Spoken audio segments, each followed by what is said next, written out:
All right, guys, welcome back to Asian Racing Channel. Okay, shocks.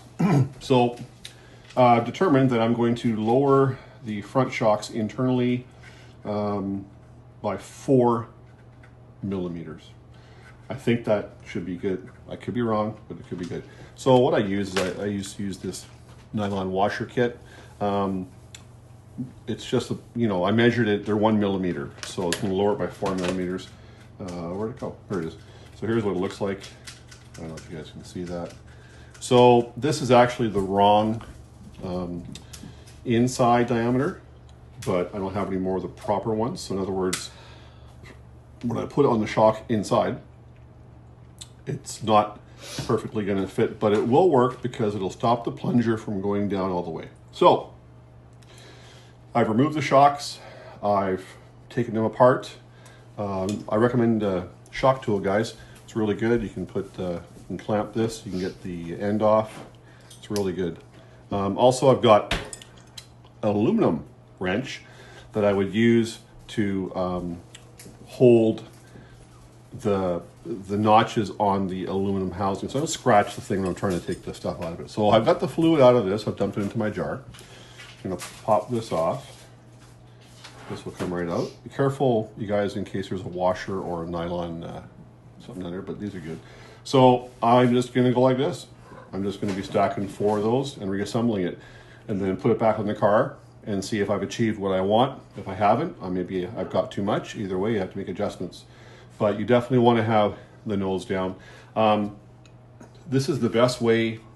I agree with Mr. McCoy. This is why I learned this. This is the best way to lower the car. Not using the droop screws to lower the car. Because the droop screws we use for fine tuning so that all 4 wheels or all the front and back leave the ground at the same time. But it's under bind. It's flexing that arm. It's just not, it's a cheap, fast way to go. This is a better way to go. It's a little more work, but it's a better way to go. So I'm gonna finish this, reassemble the shocks, and then put them on the car. And then the back ones, I'm happy with the ride height. I'm just going to change the fluid. We run Traxxas, doesn't matter what brand you use, but we like 40 or 50. Been using this 50 lately, it's been good. I know a lot of other guys, use different things, but for us, it seems to work fine. We've never had a problem with suspension as far as I know, anyway. So, by the way, it did come with some pretty good fluid. I'm not sure what it was, but pretty thick. So that's the deal. When you get your pieces on there, you're just going to reassemble it, put it all back together. One of the things that I do too is once it's reassembled and you have your preload adjuster on here, I can see from the camera, you have your preload adjuster on here and the car is back assembled, I will paint one spot on this on both of the shocks with nail polish. And that's just a mark so that I know how many turns.